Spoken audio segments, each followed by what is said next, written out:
Boa noite a todos.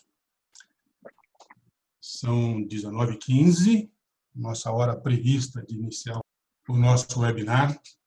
Então, eu quero dar as boas-vindas a todos.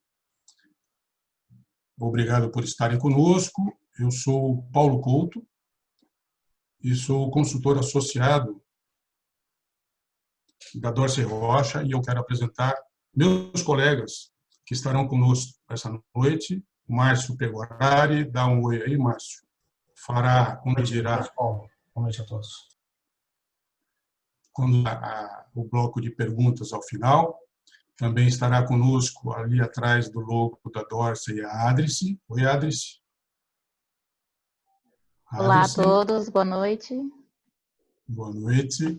A Adrice vai ser a nossa, lá tá ali, vai ser a nossa host essa noite, vai cuidar das transições todas que a gente precisar. Então, nós vamos dar início ao nosso webinar, que hoje tratará do tema Novas Estratégias para Novos Tempos. Eu quero, pessoalmente, em nome da Dorsey Rocha, agradecer aos nossos três convidados de hoje, o Gerson Nascimento. Dá um alôzinho, Gerson. Boa noite a todos. A Luciana Teles. Boa noite. Luciana? Estou aqui. Boa noite. Ok. E o José Fernandes? Dá um oizinho para a gente. Ok. Então, a sequência de apresentação será justamente essa. O Gerson será o primeiro a apresentar, depois a Luciana e depois o José Fernandes. O Gerson Nascimento Júnior, ele é diretor de suprimentos América do Sul da JBS, uma das líderes na indústria de alimentos, está presente em 15 países e tem sede aqui em São Paulo. A JBS comercializa desde carne in natura, congelada e alimentos processados com marcas que a gente já conhece, como Friboi, Swift, Seara, Doriana e várias outras. Gerson é engenheiro químico, tem MBA em finanças e também é um torcedor apaixonado e conselheiro do Franca Basquete.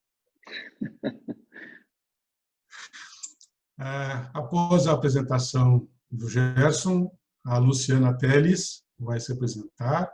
Ela é gerente executiva de Relações Humanas, Saúde, Segurança e Meio Ambiente, da Continental, na divisão Autônomos Mobility and Safety, que fica ali em Várzea Paulista.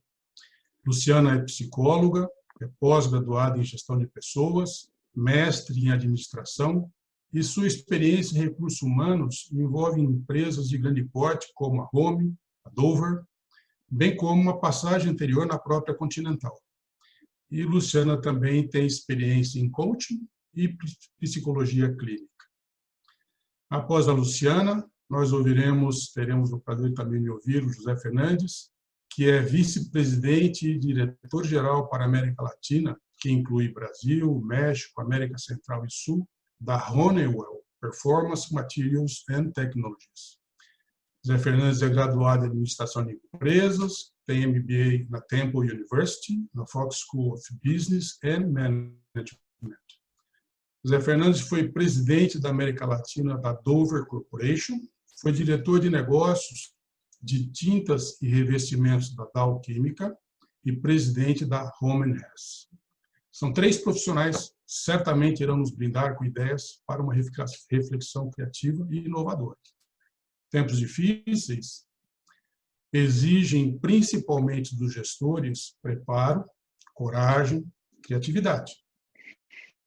Eu gosto de traçar um paralelo, uma viagem de carro, quando de repente nós somos pegos em uma forte neblina, que nos deixa quase sem nenhuma visão. E nós temos que tomar rápidas decisões. Devo parar e correr o risco de ser aboboado por trás por um veículo pesado? Ou sigo em frente e corro o risco de parar na traseira de um caminhão? Estou na velocidade que me permite, nessas condições, um máximo de segurança? Será que eu tenho combustível suficiente para chegar ao próximo posto? E as pessoas que estão comigo, estão se sentindo seguras? Ou estão em pânico, me obrigando a trocar o meu foco, a minha atenção. Até onde vai essa neblina?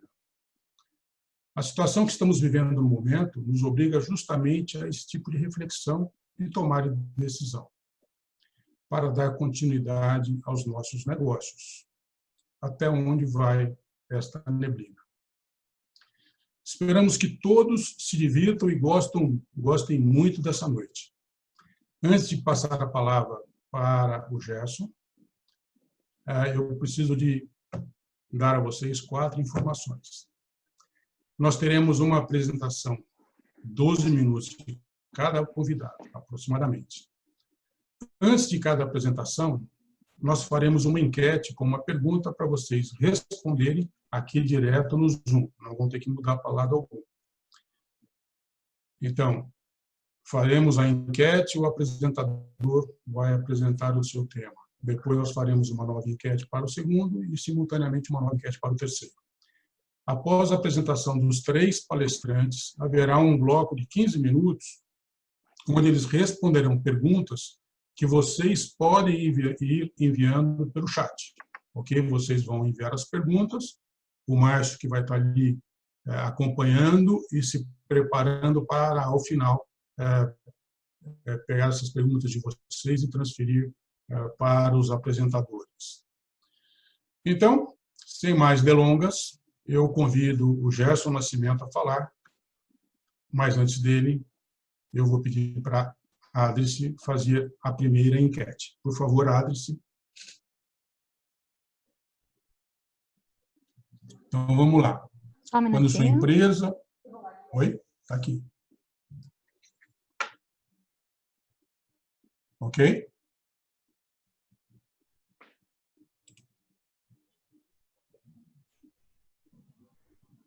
Paulo, vou pedir que você dê sequência, porque por algum motivo a enquete não está subindo. Tudo bem? Ok.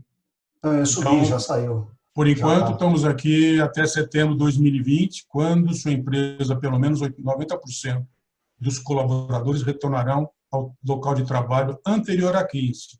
47% foi a maioria dizendo até setembro deste ano. E 40% estão dizendo que até junho de 2021, 12% imaginam que nunca. Ok? Gerson, a palavra está contigo. Vamos lá, Paulo, boa noite. Em seu nome, eu cumprimento a todos que estão aqui conectados, né, na live. Uma nova forma, né, da gente se comunicar, isso já demonstra aí os novos tempos, né, que nós estamos vivendo. Eu, particularmente, estou gostando muito. Gosto de coisas novas, gosto de me atualizar e estou me dando super bem aqui com esse tipo de ferramenta e também oportunidade de rapidamente estar com outras pessoas no mundo inteiro, porque a gente, como você disse, a JBS está presente, né, no mundo inteiro. Bom, eu hoje estou aqui, primeiro, falando em nome dos 300, diretamente dos 300 colaboradores que trabalham comigo na minha diretoria, né? Eu represento eles aqui muito de forma humilde e orgulhosa, né? Tudo que eu disser aqui vai ser em nome deles, desse time maravilhoso que eu tenho na área de suprimentos, né? Que muito me orgulha poder liderar, poder dar apoio para eles, né? Essa área dentro da JBS é uma área estratégica. Nós compramos porque a gente só não compra grãos, couro e alguns óleos que vão para a área de biodiesel. Aí o resto passa tudo por nós, lá na área, né? Então, é uma área bastante heterogênea, né? É um time realmente assim super preparado para fazer as coisas acontecerem nas áreas de energia, de ingredientes, de embalagens, toda a área de investimento da JBS, né, Capex, o time de OPEX também, que cuida da manutenção. Temos uma área grande de viagens, né? Os químicos, da onde eu venho, é o meu departamento, assim, que é a menina dos meus olhos, porque eu tenho mais conhecimento, né? Então, e o RH, que é super importante, principalmente nesse momento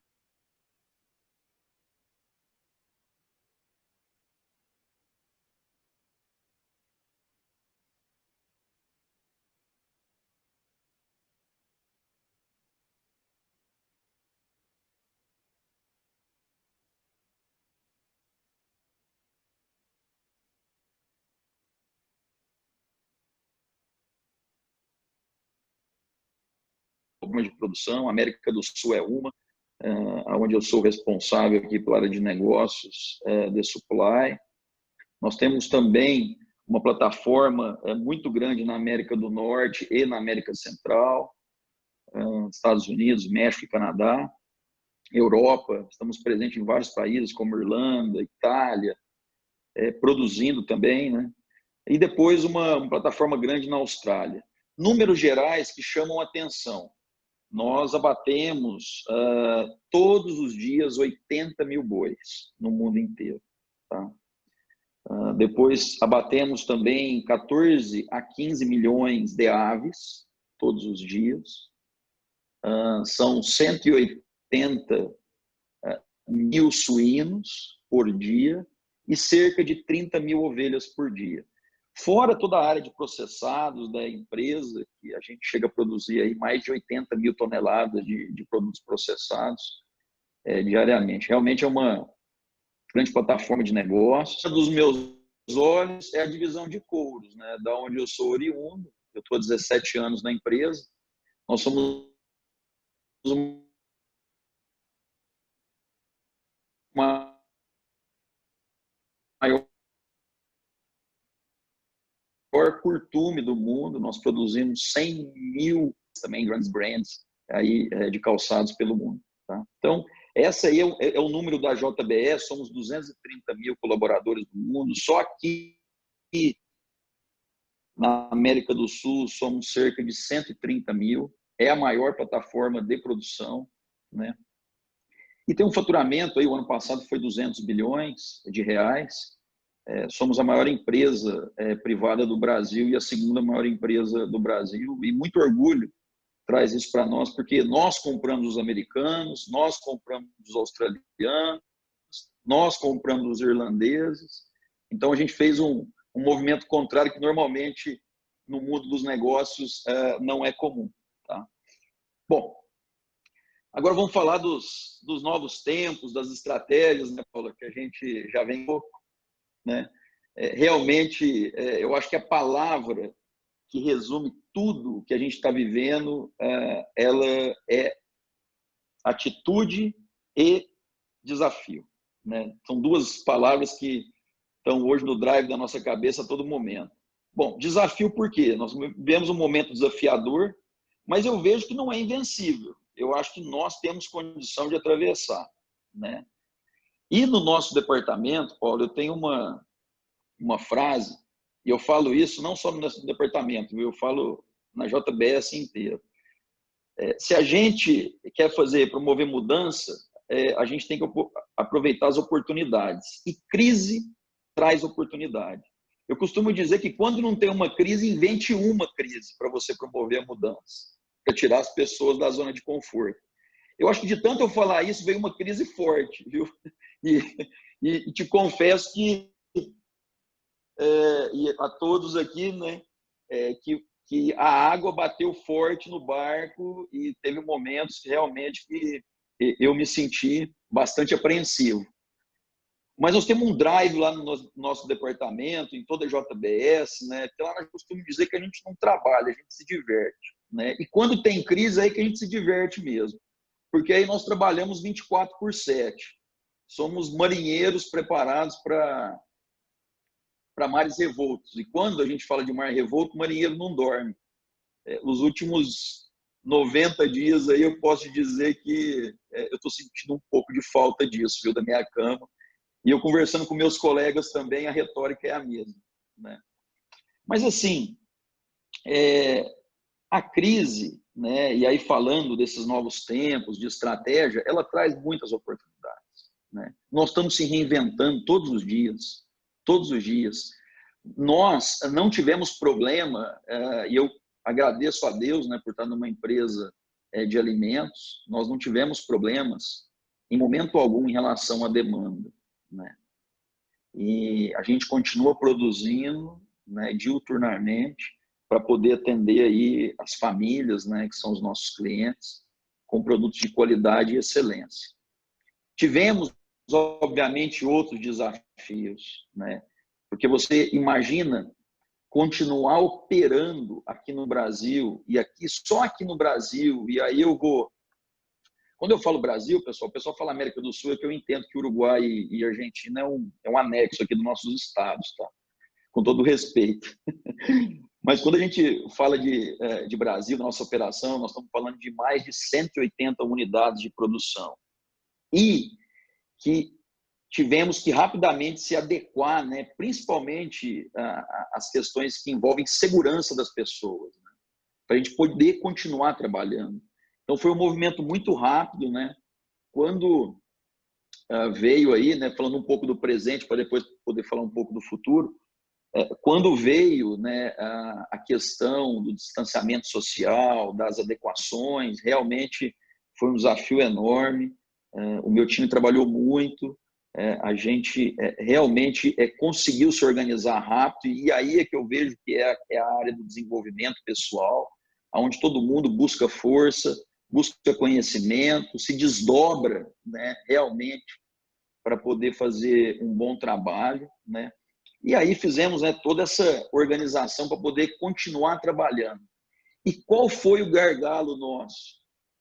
Justamente as pessoas, os entes, né, que trabalham com nós começarem a sofrerem com o vírus, né, a contrair o vírus. Imaginem, né, para vocês que não conhecem frigoríficos, a gente está falando de um local que é isolado, que as pessoas trabalham muito próximas umas das outras, né? E quando acontece um foco, rapidamente isso se dissemina, né? Então, nós tivemos problemas enormes de ruptura de produção, setores que tivemos que fechar inteiro, plantas que tivemos que fechar pela questão da pandemia, né? E realmente isso afetou muito a nossa operação no início, até a gente conseguir realmente, num novo normal, vamos dizer assim, né, se adequar.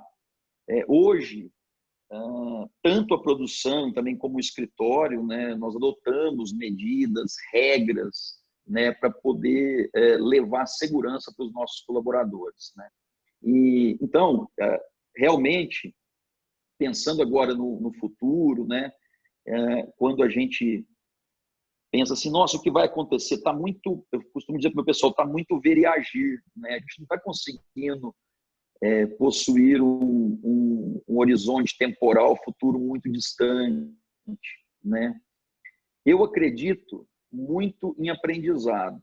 Então, a crise ela está realmente trazendo um aprendizado para nós enorme, né? E esse aprendizado ele vai mostrar para nós que é possível, né, fazer coisas que antes a gente não fazia. De novo, né, dentro das oportunidades, eu sempre tento olhar o copo meio cheio, nunca meio vazio. O quanto nós aceleramos, aí eu já estou falando do futuro, né, processos de desenvolvimento dentro da empresa, para a gente conseguir manter essa produção, respeitando aí, né, as normas, né? Por exemplo, nos nossos escritórios, praticamente 80% do nosso efetivo está trabalhando remotamente, está trabalhando em home office. E aí está acontecendo um negócio engraçado, Paulo. Antigamente o pessoal me pedia home office, né, porque não é uma prática da JBS home office. Agora todo mundo está em home office, assim, ô Gerson, não dá para voltar, não. Né? Então está tendo agora o inverso, o pessoal não está aguentando mais ficar em casa, né? Observando, né, que as dificuldades também que tem para trabalhar em casa, né? Mas eu acho, particularmente, até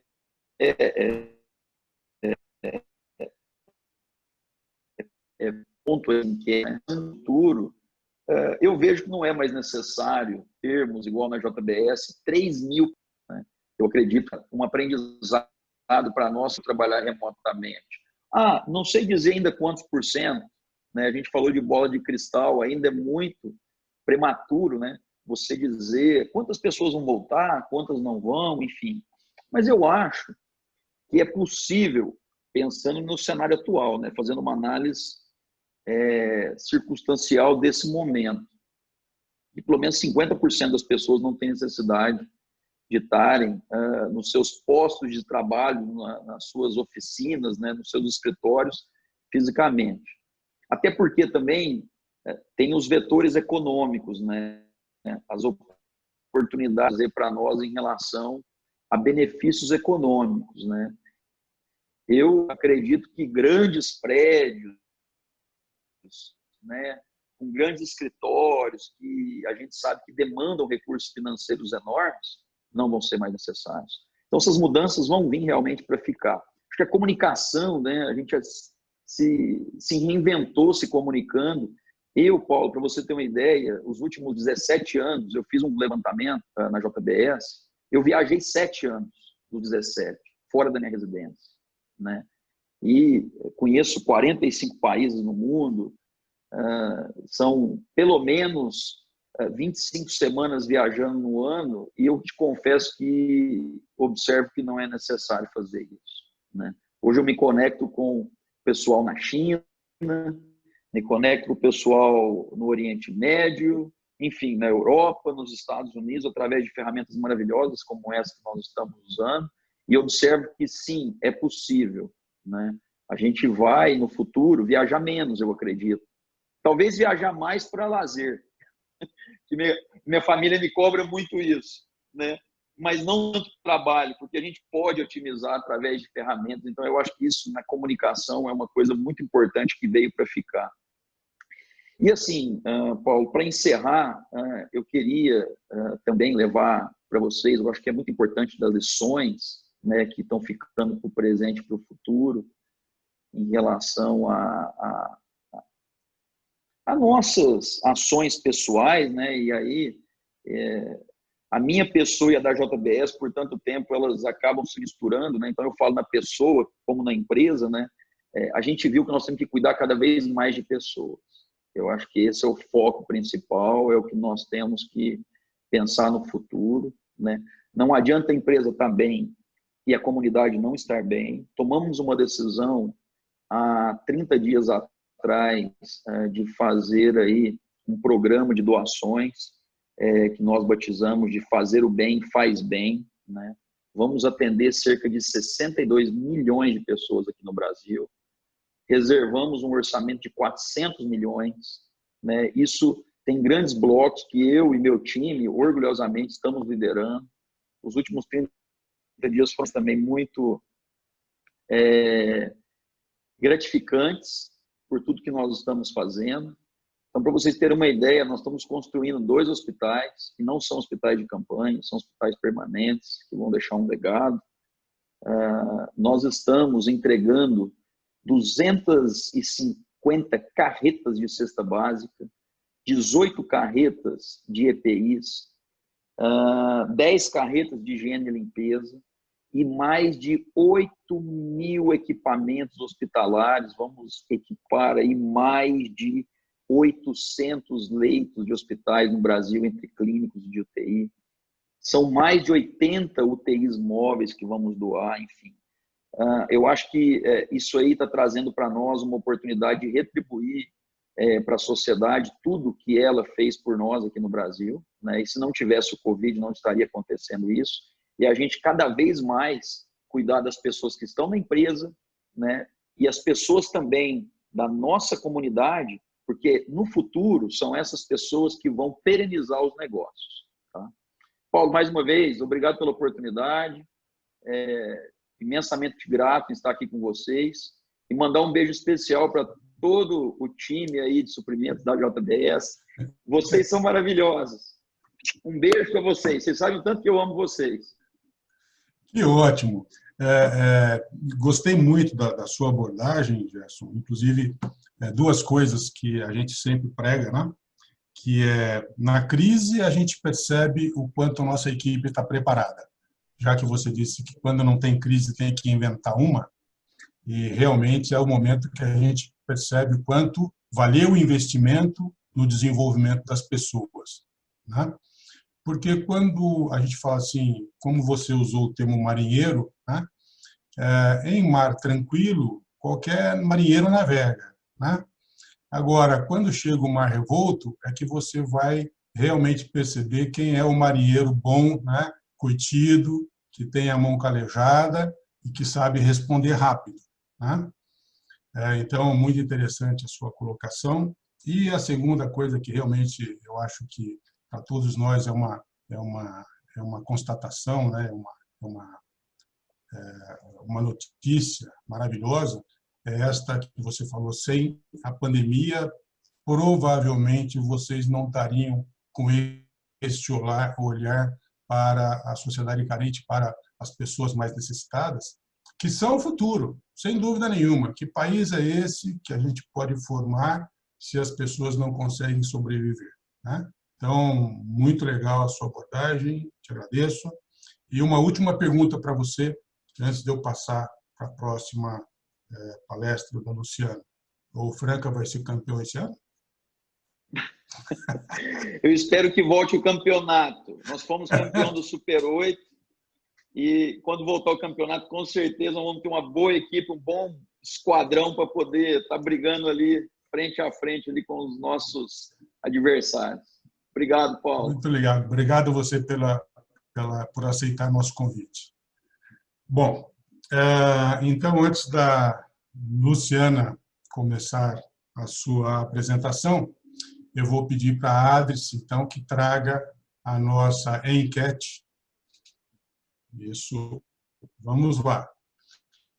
E como você está trabalhando agora, a palavra que mais define ou mais identifica quando você pensa o seu trabalho pós-pandemia: autonomia, inovação, insegurança, oportunidade ou preocupação? 52% para inovação, 37% para oportunidade. Ótimo.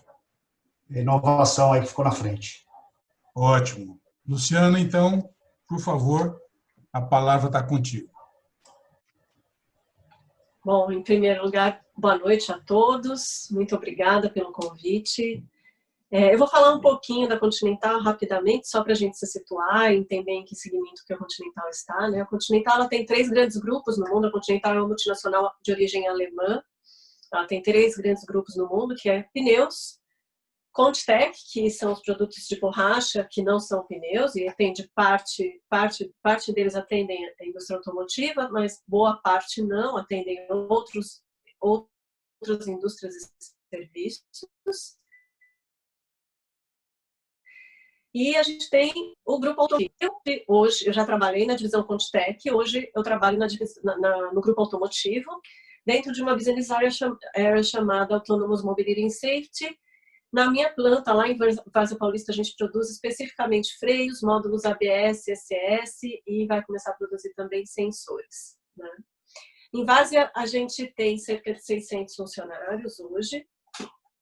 E essa data de hoje é uma data muito simbólica, porque dia 16 a gente já vinha fazendo muitas ações para distanciamento, para questões sanitárias e tudo mais, né? Restrições de viagens, como todo mundo pôde ir acompanhando, né? O mercado foi se adaptando. Mas o dia 16 de março foi o dia em que nós, corporativamente, soltamos um comunicado pedindo para que todos que pudessem trabalhar de home office, trabalhassem de home office. A partir do dia 17 de março, ou seja, hoje faz exatamente 3 meses, que nós começamos num modo de trabalho muito diferente do que a gente vinha adotando até então.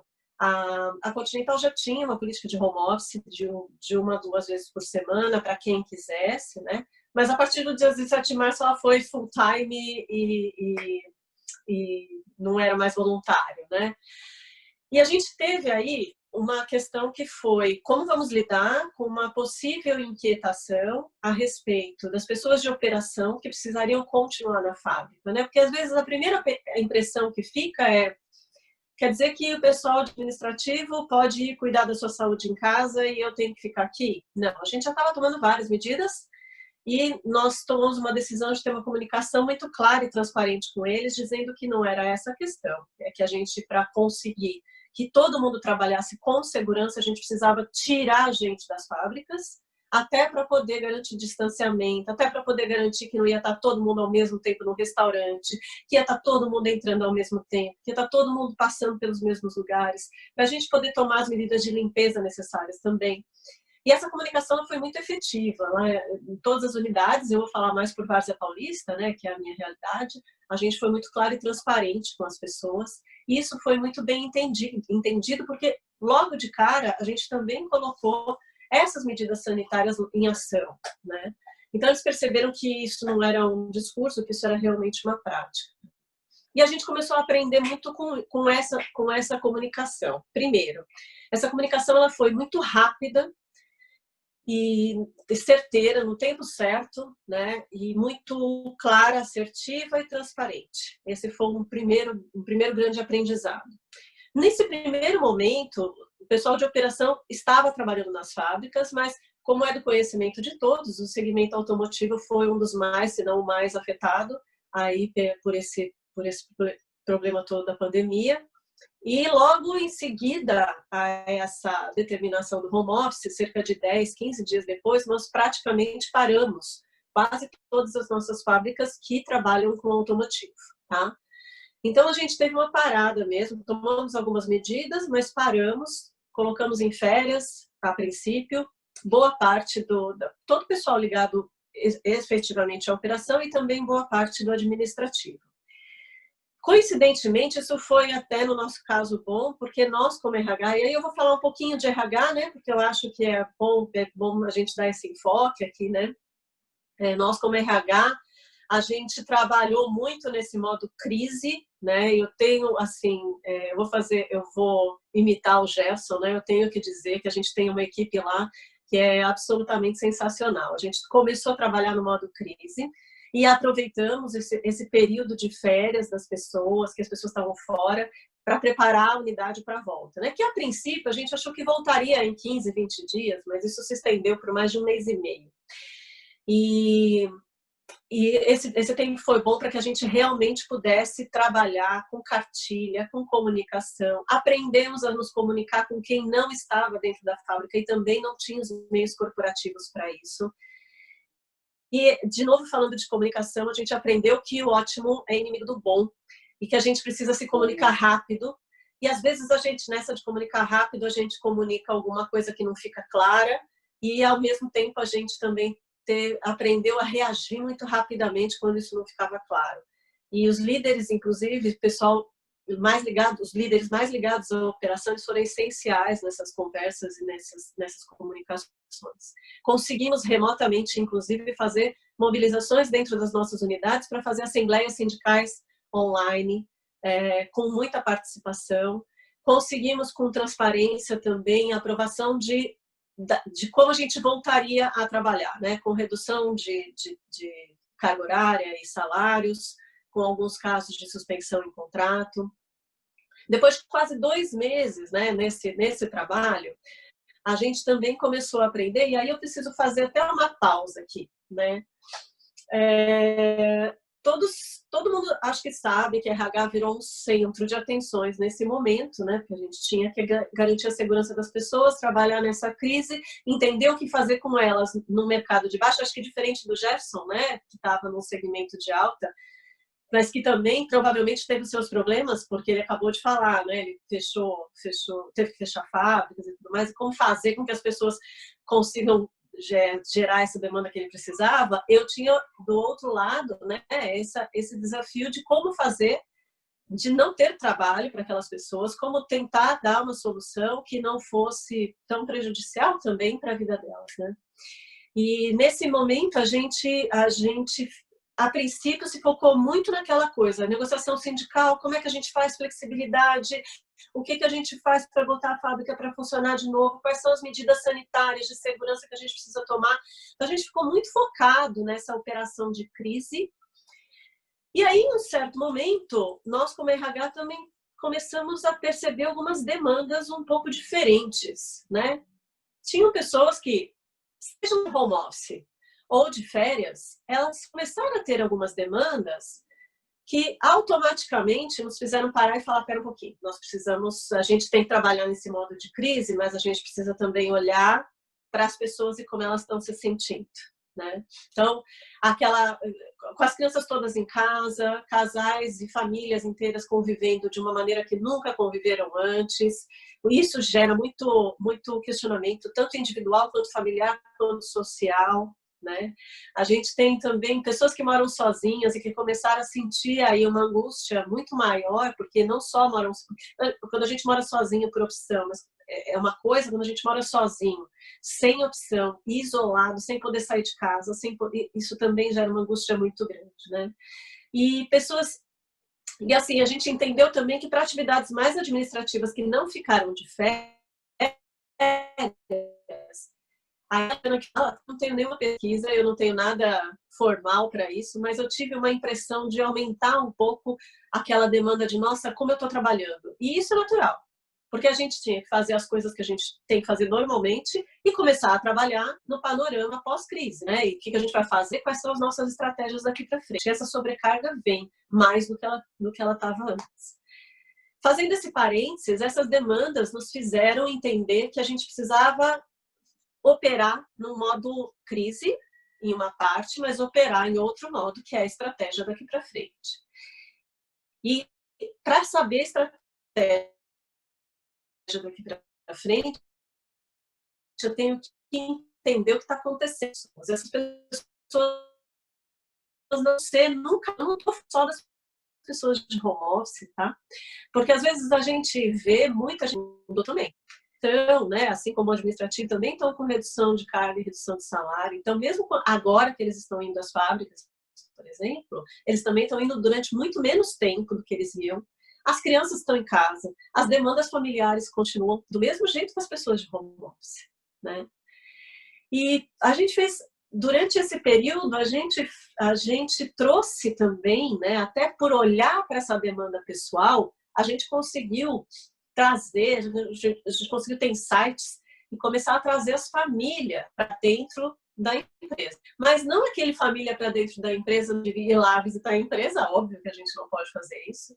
Mas a gente começou a atuar com lives, atividades para as crianças. Nosso setor de comunicação está trabalhando lindamente em atividades para que as crianças sejam envolvidas também, para que elas possam também ter atividades com a marca da Conte. A gente conseguiu fazer com que a empresa, mesmo distante fisicamente, se tornasse ainda mais presente na vida das pessoas. Tivemos lives musicais, por exemplo, né?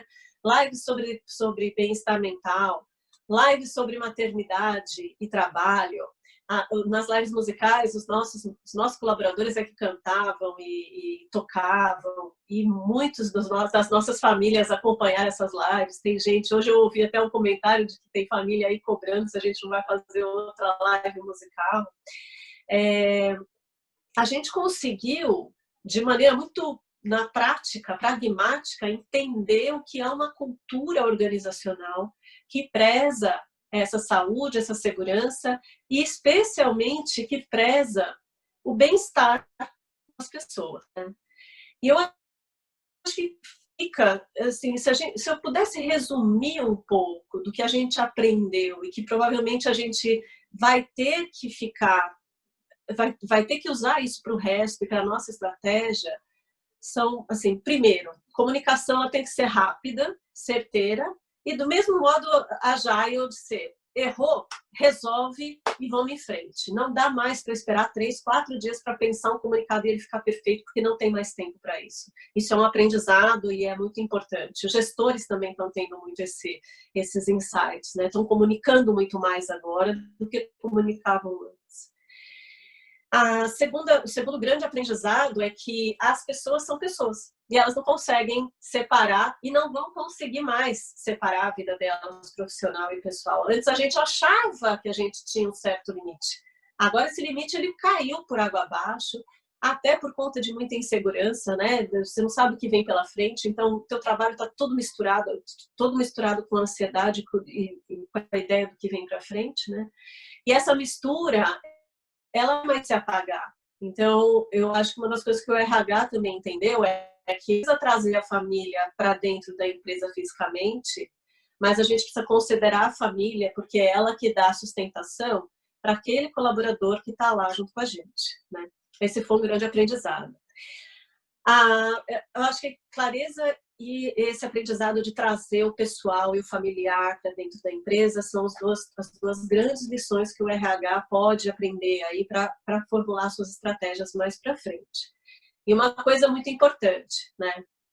Os dois grandes botados aí foram inovação e oportunidade, né? Fiquei muito feliz porque a gente vê muita gente falando de insegurança, de ansiedade, de preocupação e tudo mais. Eu falei, que será que vai vir? E se isso é positivo, esse espírito positivo, ele com certeza vai trazer essa influência positiva para dentro das empresas. Hoje, né, se a gente for pegar hoje o cenário, pelo menos nesses segmentos que mais foram afetados pela pandemia, a gente tem uma empresa que também não sabe o que vem pela frente, porque se souber, ela só pode ter uma bola de imaginar qual seja, e um funcionário, um colaborador, que também não sabe o que vem pela frente. E, no fundo, quando a gente fala de comunicação de transparência, o que a gente está falando é, eu não sei o que vem pela frente. E eu sei que você também está com medo do que vem pela frente. A gente tem que se dar as mãos e hashtag tamo junto, vamos embora e usar essa inovação, né, que eu estou vendo pela frente. Oportunidade. E se eu fosse escolher, eu não pude escolher porque eu sou co-anfitriã, então a gente não pode escolher, mas eu ia colocar lá a oportunidade, né, a minha oportunidade. Vamos pegar essa possibilidade de inovação e oportunidade de maneira diferente e conseguir entender que quem faz a empresa sou eu que estou lá dentro, né? E eu acho que esse é um aprendizado também muito grande, não só para o RH, mas para as pessoas também. Essa é a grande oportunidade que a gente tem nas relações com as nossas empresas, na nossa relação com as nossas empresas. Acho que é um pouquinho isso. Obrigado, Luciana. Gostei do foco, foi muito interessante, dito popular, aí, muito antigo, né? E que a gente não prestava muita atenção, que foi justamente o que você falou. O ótimo é inimigo do bom, né? Então, muitas vezes a gente fica querendo polir demais para conseguir uma solução, e quando vem essa tempestade, essa loucura, se você ficar polindo, o mar já te levou. Então, a gente tem que tomar as decisões, e principalmente esse aspecto que você levantou, que tem também essa visão antiga, né? Eu chego no trabalho e deixo o meu lado pessoal e entro só com o lado profissional. E isso realmente não existe. Eu tenho que olhar o ser humano como um todo. E justamente quem interage com ele é a família. Então, se eu não consigo também olhar a família, eu nunca vou ter aquele colaborador na melhor condição para nós. Então, muito legal a abordagem, gostei muito. Eu só preciso dar o crédito, porque eu gostava muito dessa frase, mas eu não usava ela tanto. Eu era muito perfeccionista. Eu preciso dar o crédito do ótimo é inimigo do bom para minha grande chefe e amiga Ana Cláudia, porque ela é uma pessoa que fala muito isso, ela é muito rápida, muito ágil, ela fala muito isso e a gente aprendeu a fazer isso com ela também. Legal, muito obrigado, Luciana, foi um prazer, eu agradeço você ter aceito esse convite nosso e com certeza estaremos em outras oportunidades juntos. Muito legal. Vamos então preparar agora a enquete para que o José Fernandes possa dar sequência na nossa. Então, vamos lá. Quando sua empresa espera retornar aos mesmos níveis de vendas pré-Covid-19? Durante o terceiro quartil de 2020, o quarto quartil de 2020, o primeiro de 2021, o segundo de 2021, ou não deve retornar até o final de 2021?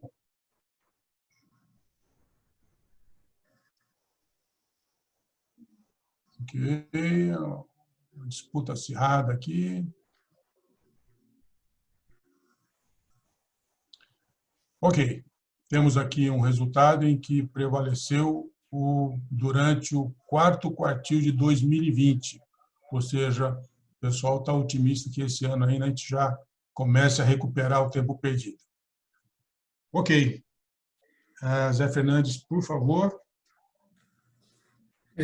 Novamente, Paulo, boa noite a você e a todos os colaboradores da Dorsey Rocha aí pelo convite, ao Gerson Nascimento, né, que falou aí muito bem aí sobre as dificuldades aí nesse segmento, e aí a minha querida Luciana Teles, né, com quem tenho o prazer aí de rever novamente nessa noite, já que tivemos o prazer de trabalharmos juntos aí no passado. E boa noite a todos os participantes aqui do webinar. O mundo foi tomado praticamente de assalto por uma pandemia que ninguém estava esperando e ninguém estava preparado para reagir a ela. A solução mais rápida, eu acho, foi tentar fugir, né, do nosso dia a dia e tentar fugir desse vírus, se trancando dentro das nossas próprias casas. Entretanto, para uma grande parte da nossa população, e não só no Brasil, isso é muito comum em toda a região da América Latina, essa realidade não é uma opção viável, né? Pois grande parte, né, da nossa população é de baixa renda, e se essa população sair de manhã aí para trabalhar, eles não vão ter o que comer à noite, né? Razão pela qual agora vemos os efeitos devastadores da contaminação que está além de posicionamentos políticos a favor ou contra do tão chamado distanciamento social. Todos nós estamos passando por tempos difíceis, ou seja, estamos enfrentando a sensação de medo, de tristeza, revolta, depressão e incertezas que são completamente compreensíveis no momento que vivemos. Como líderes de organizações, incluindo eu como um dos líderes da Honeywell para a América Latina, nós devemos entender que essas situações geram desconforto e temos que aprender a gerenciá-las da melhor maneira possível com as ferramentas que nós temos em mãos. O coronavírus, ele tem testado muito mais do que o nosso sistema imunológico, para falar a verdade. Eu vejo que o coronavírus tem testado nossa resiliência com relação a como nós gerenciamos nossas vidas, o nosso trabalho, nossas finanças e até mesmo como nós gerenciamos emocionalmente. Nossos colaboradores que estão localizados nas fábricas, pegando o gancho aí do que a Luciana comentou, eles também, né, tiveram muitas dúvidas com relação a por que eles voltando e o escritório não, né? Mas eles continuaram suportando os negócios da empresa, indo todos os dias às nossas instalações, e porque nós tomamos todos os cuidados e adaptamos todas as nossas instalações para assegurar que cada um deles estivessem operando da maneira mais segura possível, minimizando quaisquer riscos que pudessem vir a ocorrer. Já para nós, que somos executivos, ou os nossos colegas, que são os colaboradores corporativos, que tiveram a oportunidade aí de trabalhar de forma remota, isso para nós é um privilégio poder trabalhar de casa. Mas, por outro lado, não é nada fácil trabalhar de casa. Como um dos líderes da Honeywell aqui na América Latina, eu tenho tido que me adaptar rapidamente a toda essa volatilidade que o ambiente provocou, onde estamos vivendo e gerando situações difíceis, conflitivas, e precisamos de respostas efetivas, tanto para a continuidade dos nossos negócios, como para proteger a nossa organização, o nosso pessoal. E uma das ações tomadas foi adotar e reforçar uma comunicação que fosse fluida, que fosse transparente, né, que julgo ser essencial para mantermos um trabalho uniforme, eficiente e sem maiores percalços com toda a nossa rede de relacionamento, sendo a nossa própria organização, mas também os nossos clientes, fornecedores e parceiros. E para exercermos uma comunicação fluida, necessitamos fazer 3 coisas, eu diria. A primeira é saber escutar, a segunda é saber escutar e a terceira é saber escutar. Como líder na Honeywell, aqui na América Latina, eu tenho aumentado significativamente as minhas conversas, não só com os meus reportes diretos, mas também com os diretos dos meus diretos, o que faz com que eu fiz uma quantidade de one-to-ones aí impressionante nos últimos 2 meses, né? E a melhor forma de conectar com cada um deles foi aprendendo a utilizar a câmera de vídeo, coisa que nós estamos fazendo hoje aqui, né? Como um fator de aproximação junto a cada um deles, né? Onde nós estamos longe fisicamente, mas perto emocionalmente. Eu percebi que rapidamente, no princípio, todos nós estávamos nos conectando e reunindo na forma antiga, né? Com áudio, mas sem o vídeo. Como se fosse uma simples chamada telefônica, como a gente sempre fez, né? No nosso momento anterior.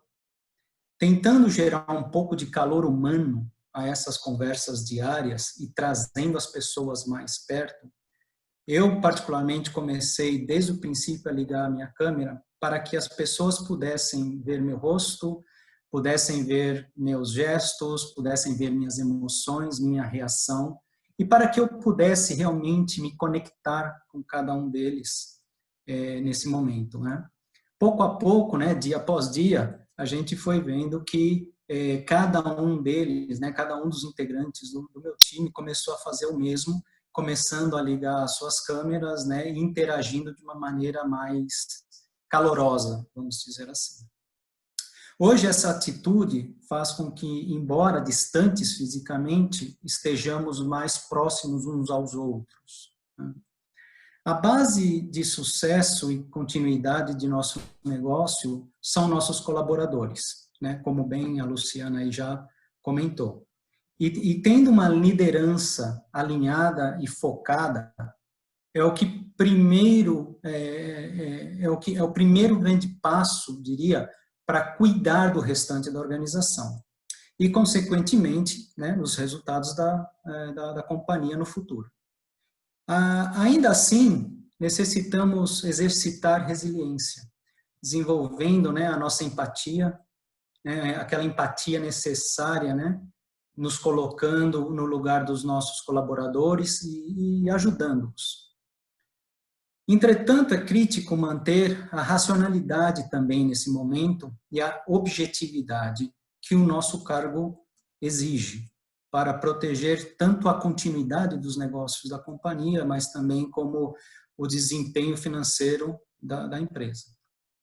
Por mais que uma parte da população corporativa já trabalhasse home office, a obrigação de agora ter que trabalhar de casa fez com que os colaboradores vivessem numa montanha russa de emoções, né? Primeiro tendo o alívio instantâneo de estar longe da pandemia, né? Mas ao passar das semanas, o que eu observei com a minha equipe por toda a região da América Latina foi uma sensação de total impotência, né? Por simplesmente não poder sair de casa e muitos até com sinais de depressão. O tempo passa e as pessoas então começam a aprender a trabalhar remotamente. Trabalhar remotamente nesse momento, para ser bem claro, né, significa trabalhar longas horas na frente do nosso computador. Nós estamos trabalhando 12, 14, às vezes, alguns dias até 16 horas, né? Aliás, é muito mais do que a gente sempre esteve acostumado, mesmo nas épocas que a gente precisava trabalhar por mais tempo dentro das nossas empresas, né? E esse momento exigiu que nós aprendêssemos a trabalhar dessa maneira, e hoje a gente vê que as pessoas conseguem controlar melhor seu tempo nesse novo cenário que nós estamos vivendo, né? Nossa empresa tem tido que se adaptar e até mesmo, né, fornecer várias soluções para os nossos colaboradores, como, por exemplo, aumentar a capacidade de VPN, simplesmente para poder conectar todos esses times que estão na América Latina, tentando trabalhar em conjunto, cada um fisicamente longe um do outro, né? E bem como também gerenciar toda essa quantidade de informação que estava viajando aí pela nuvem, e as empresas não estavam capacitadas para isso, né? Elas estavam capacitadas para gerenciar essa informação dentro das suas empresas, mas não de maneira remota. Então, tivemos que nos adaptar aí, né?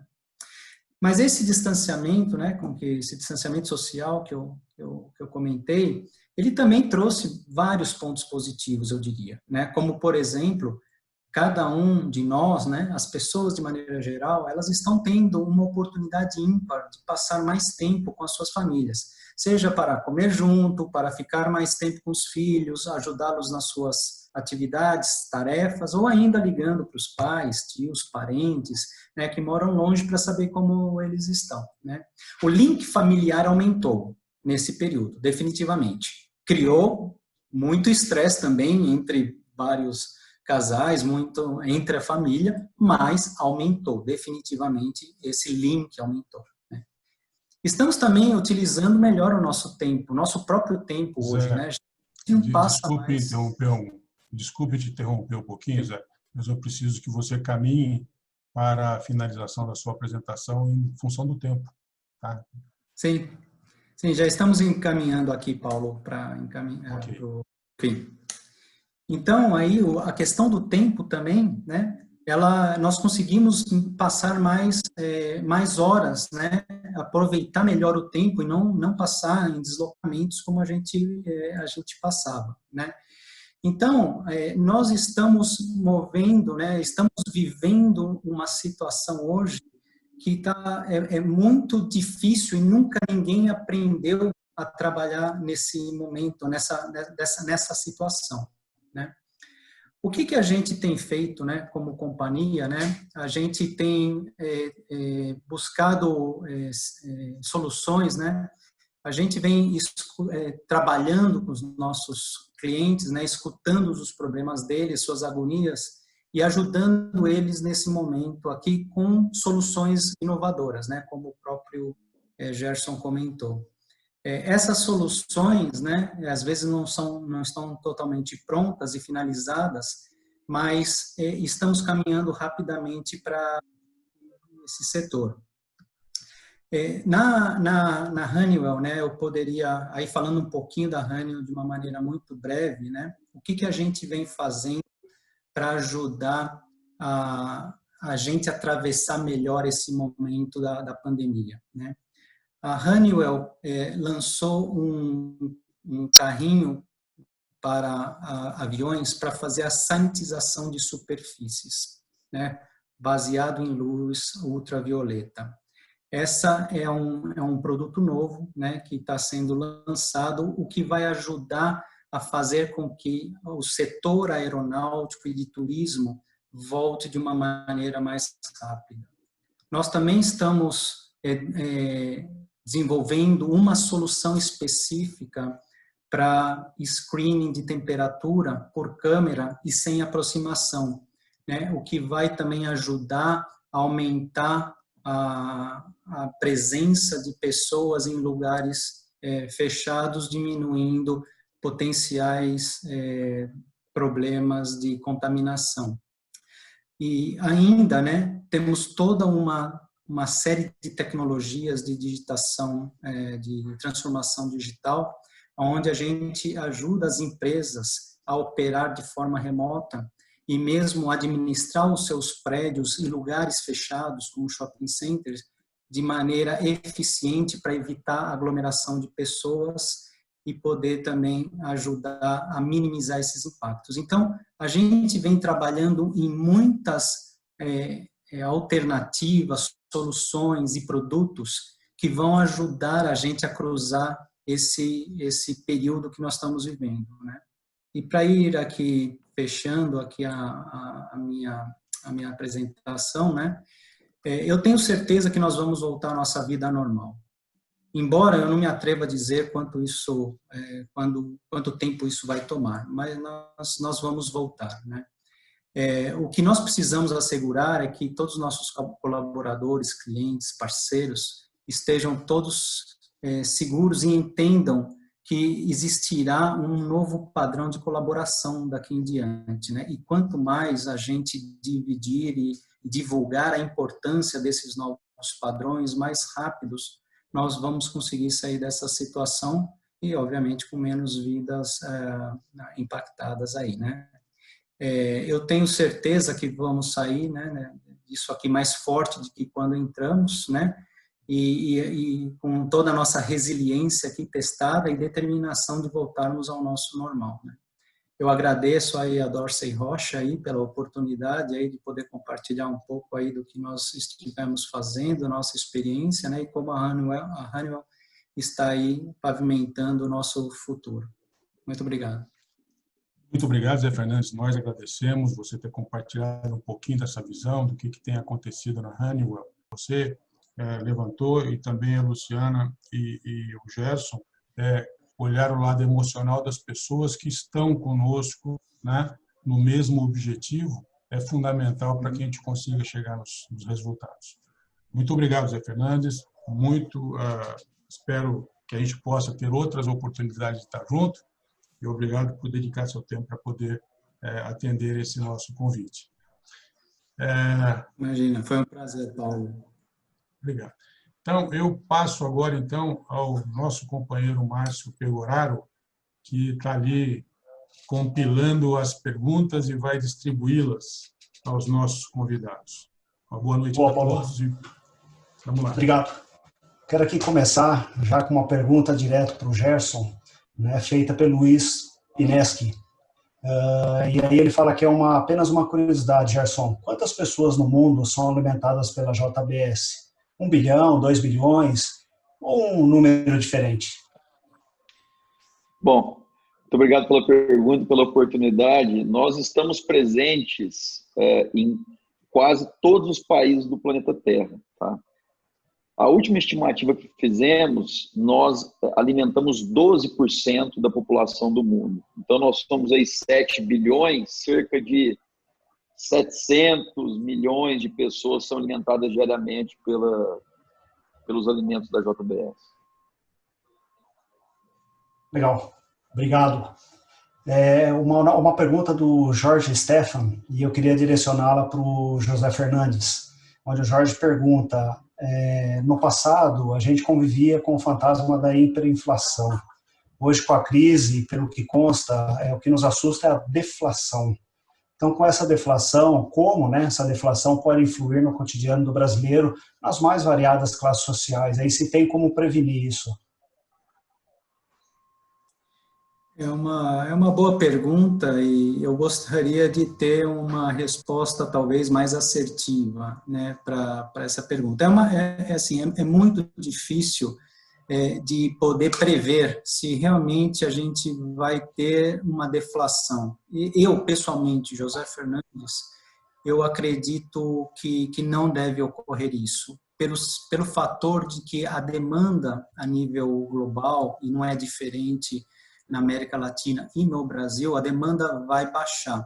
Com a demanda baixando e os custos sendo cortados sempre a um determinado nível, os produtos vão acabar encarecendo no final do dia, ao longo do período.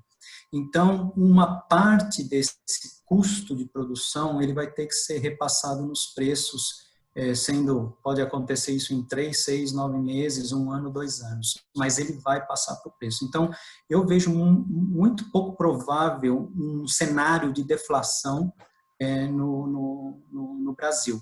Mas vejo sim um cenário de desvalorização de moeda, né, se os Estados Unidos realmente continuar tendo uma política bastante agressiva de recuperar a sua economia, onde a gente vai ver que o dólar vai se fortalecer perante outras moedas, como isso já aconteceu no passado, recua um pouco agora, e isso pode voltar a acontecer. Então, uma desvalorização da moeda na América Latina eu vejo mais factível, mas não vejo a questão da deflação ocorrendo no nosso país. Legal, obrigado.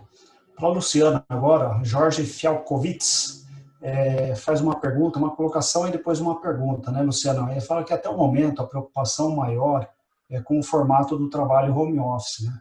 Mas como as empresas estão se preparando para receber essa nova galera aí que está vindo, esses recém-formandos, que estão entrando no mercado de trabalho, sendo que no último ano agora de estudo sofreu uma redução de carga horária e até ausência de aulas presenciais em laboratório, né? Então, como que recebe, né? Como receber essa nova massa de trabalho, Luciana?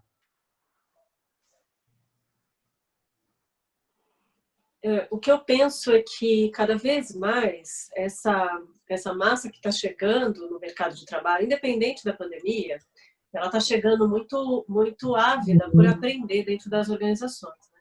Já tem feito estágios, eles têm tentado contatos diferentes, eles chegam com uma postura muito diferente. A gente entende também que as próprias faculdades têm mantido aulas não presenciais, que parece que tem dado muito certo, mas a parte prática, efetivamente, eles não vão conseguir fazer. Muito provavelmente essas pessoas não vão conseguir chegar formadas aí no final do ano, né? E as faculdades que não conseguem fazer essa prática acontecer, elas vão ter que dar algum jeito quando elas forem liberadas para dar aula. Mas, na grande maioria dos casos, esse último ano, normalmente é feito de estágios, normalmente é feito de um estudo mais especializado, digamos assim. Eu acho que não é algo que as empresas tenham que se preocupar com tanta força, até porque essa maturidade emocional, profissional, ele adquire lá dentro, né? Trabalhando efetivamente. E eu acho que esse é o grande anseio, tanto dos jovens quanto das empresas, como lidar com esse recém-formado que ainda não sabe direito como lidar com o mercado de trabalho. E isso não vai mudar muito, né? Eles vão continuar não sabendo também como fazer isso. Eu acho que nisso as empresas podem ajudar bastante. Legal, obrigado. O Zé Roberto perguntando aí para o José Fernandes agora, em cima quase que do que ele acabou de responder para a gente, mas o Zé Roberto pergunta aí, com a baixa dos juros no Brasil, que hoje foi para 2,25, né, uma redução na Selic, o Brasil continua bom para investidores e para as atuais empresas multinacionais? Eu acho que a oportunidade que existe no Brasil ela é muito grande para as empresas multinacionais. O que as empresas multinacionais precisam é realmente entender como operar dentro de um ambiente que é bastante volátil, aonde não só a economia, a demanda, que por si só já é muito importante, né? Nós somos um país de mais de 200 milhões de habitantes, tem uma demanda muito importante, o Brasil por si só é a máquina motora da América Latina, mas a política normalmente ela interage de uma maneira muito forte dentro da nossa economia.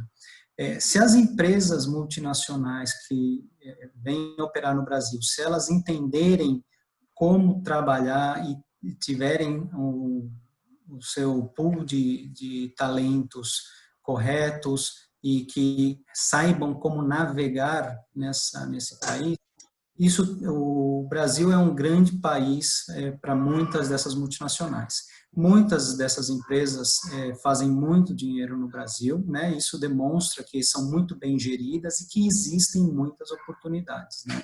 Então, os juros baixando, ele vai ajudar, sim, a alavancar mais os negócios, a promover mais novos negócios no Brasil, né? E eu acho que esse é um passo correto que o governo federal está fazendo para ajudar a alavancar a demanda novamente no Brasil após essa pandemia. Legal.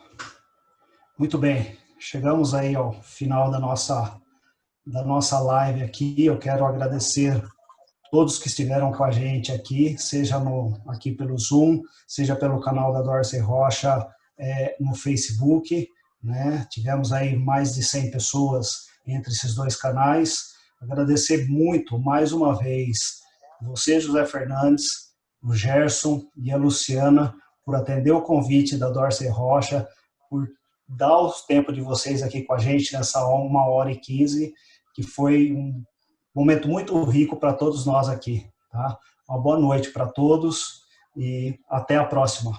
Parabéns e obrigado.